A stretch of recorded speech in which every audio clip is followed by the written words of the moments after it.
নিন বৌদি, চা খান। আর বলুন তো, আপনি এত চিন্তায় কেন আছেন? আসলে দিদি, আমি দুদিন থেকে টোনার কোনো খোঁজ খবর পাচ্ছি না। ও ব্যবসার কাজে প্রায়ই বাইরে যায়।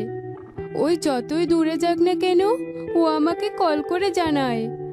ও তো দুদিন হলো আমাকে কোনো কল করছে না। তা আপনি কখনো কল দিয়ে খোঁজ করার চেষ্টা করেননি? করেছি তো, কল দিয়েছি, মেসেজ দিয়েছি, কিন্তু ভিডিও কলও দিয়েছি। ওই তো কোনো সাড়া দিচ্ছে না। আমার যে ভীষণ মন খারাপ হচ্ছে, আর চিন্তা হচ্ছে ও যে কোথায় আছে এখন। ওর কিছু আবার হলো না তো? বৌদি, আপনি এমন অস্থির হবেন না। হয়তো টোনা দাদা কোনো কাজে ব্যস্ত আছে, তাই আপনাকে কল করার সময় পাচ্ছে না।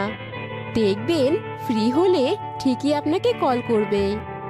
আচ্ছা ঠিক আছে, তবে বান্টি দাদাকে একটু বলবেন ও যেন একটু টোনার খোঁজ নেওয়ার চেষ্টা করে। আপনি কোনো চিন্তা করবেন না বৌদি, আমি বলে দিব। আচ্ছা ঠিক আছে, আমি তাহলে এবার আসি। টনি এক আকাশ পরিমাণ হতাশা নিয়ে সুখীর বাড়ি থেকে তার নিজের বাড়িতে চলে আসে। এদিকে কালু কাক। হ্যালো টোনা দাদা, আজ আমাদের প্রাসাদে যাওয়ার সময় হয়ে এসেছে। তুমি আমার সাথে দেখা করার জন্য তাড়াতাড়ি বকুলতলায় চলে এসো। আচ্ছা ঠিক আছে, আমি এক্ষুনি চলে আসছি। টোনা কালুর সাথে দেখা করার জন্য বকুলতলায় চলে আসে। কালু দাদা, তুমি ওই পরিত্যক্ত প্রাসাদ সম্পর্কে সব তথ্য সঠিকভাবে নিয়ে এসেছো তো? একদম পাক্কা, কোনো সমস্যা নেই ওখানে। সাথে আমাদের পছন্দের ড্রিঙ্কসও নিয়ে এসেছি, চলো। আর দেরি না করে তাড়াতাড়ি চলে যাই।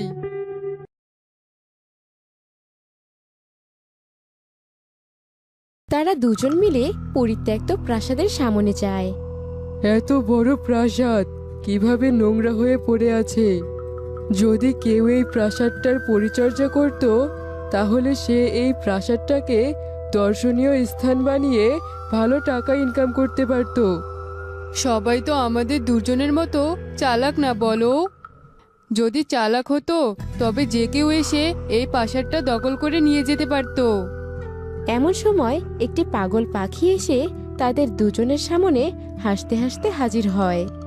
হ্যাঁ হ্যাঁ হ্যাঁ, এই প্রাসাদে ঢুকিস না। যদি ঢুকিস তাহলে বেঁচে ফিরতে পারবি না। আহ আহ আহ, ওই রানী তোদের খেয়ে নিবে। আমার বউকেও তো খেয়ে নিয়েছে। হা হা হা, তোদেরকেও খেয়ে নিবে। আরে এসব পাগল কোথা থেকে আসে? যা যা যা এখান থেকে। আমি তো যাবই, তোরা মরবি, তোদের মরণ এখানেই।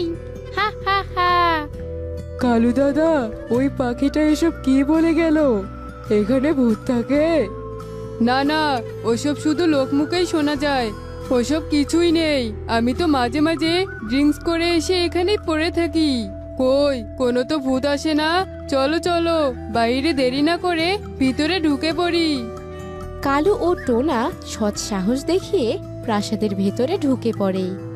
আর যেই না প্রাসাদের অন্দরমহলে ঢুকতে যাবে, আর তখনই একটা কচু গাছ হাওয়ায় দুলতে থাকে। কালু দাদা, দেখো দেখো, এখানে তো কোনো হাওয়া বাতাস কিছুই নেই, তবুও এই কচু গাছটা কেমন দুলছে। আমার এই বাড়িটাতে একদম ভালো লাগছে না। চলো চলো, এখান থেকে চলে যাই। আরে এসেই যখন পড়েছি, তবে চলে যাব কেন? দুজনে একটা টেবিলে বসে পুরো বাড়ির চারিদিকে একবার চোখ বুলিয়ে নেয় এবং ব্যাগ থেকে ড্রিঙ্কস বের করে তারা খেতে শুরু করে। মাথাটা বেশ ধরেছে। শুনেছি পূর্ণিমার রাতে নাকি ভূত আসে। আমি তো পূর্ণিমার রাতে থাকিনি, তাহলে কি করে বুঝবো? তাহলে পূর্ণিমার রাতগুলোতে তুমি কোথায় ছিলে? কখনো নিজের বাড়িতে, আর কখনো বন্ধুর বাড়িতে, আর কখনো ড্রিঙ্কস করে খোলা মাটির ওপরে পড়েছিলাম। তাহলে আজ তুমি কোথায় যাবে? আজ তো পূর্ণিমার রাত। হ্যাঁ সত্যি। তাহলে সত্যি যদি ওই রানীর ভূত চলে আসে, তাহলে আমরা কি করব? চলো, আমরা এক্ষুনি এই বাড়ি থেকে পালাই। দুজনে মিলে মাতলামো করতে করতে দুলতে থাকে। ও কালু দাদা, এ আমি কি দেখছি? কচু গাছগুলো হাওয়ায় কেমন দুলছে। কচু গাছ তো থাকে মাটিতে, কিন্তু এগুলো তো কেমন হাওয়ায় দুলছে। আমিও তো তাই দেখছি। টোনা দাদা, চলো আমরা পালাই। এই প্রাসাদে কোনো প্রয়োজন নেই। আগে নিজের প্রাণ, তারপর সম্পদ। প্রাণ থাকলে সম্পদ অনেক পাবো, কিন্তু মারা গেলে আমরা ভূত হয়ে যাব। দুজনেই ভয়ে ঘর থেকে বাইরে পালিয়ে আসে। কোথায় যাচ্ছ তোমরা? আমাকে অভিশাপ থেকে মুক্ত করো। কে কে তুমি? আমি এই প্রাসাদের রানী। ই, ই, ই, ই, ই, ই। জানো তো তোমরা, আমি কতদিন হলো প্রাসাদের বাইরে যেতে পারি না। আমাকে এই কচু গাছে অভিশপ্ত হয়ে বন্দি হয়ে থাকতে হচ্ছে। কে করেছে বন্দি? আর আমরা তো জানি আপনি মারা গেছেন। তাহলে আপনি এখনো জীবিত কিভাবে? শুনবে তাহলে তোমরা আমার ইতিহাস? হ্যাঁ মহারানী, বলুন, আমরা শুনতে চাই। আমি মহারাজ ইগলের সাথে সুখেই ছিলাম, কিন্তু আমাদের রাজ্যের ওপর কুড়মুড়ি ডাইনির নজর পড়ে। কুড়মুড়ি ডাইনি একদিন, মহারাজ আর মহারানী, আপনাদের রাজত্ব শেষ।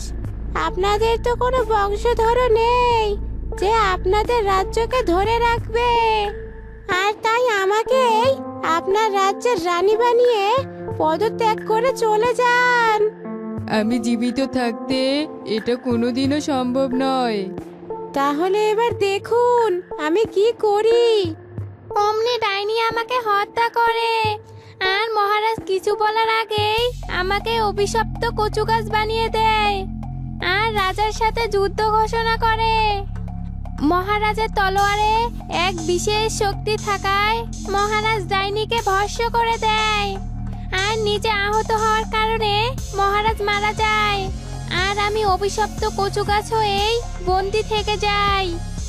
আপনার সাথে তো তাহলে অনেক অন্যায় হয়েছে। এবার তোরা আমাকে মুক্ত কর তোদের নিজেদের রক্ত দিয়ে। ই, ই, ই, ই, ই। আমাদের রক্ত দিলে যে আমরা মারা যাব। আমি তো সেটাই চাই। ই, ই, ই, ই, ই। এই বলে রানীর আত্মা টোনা এবং কালুকে মেরে ফেলে। কালু এবং টোনাকে মারার সাথে সাথে পুরো প্রাসাদ আলোকিত হয়ে যায়, আর রানীর আত্মাও অভিশাপ মুক্ত হয়ে যায়।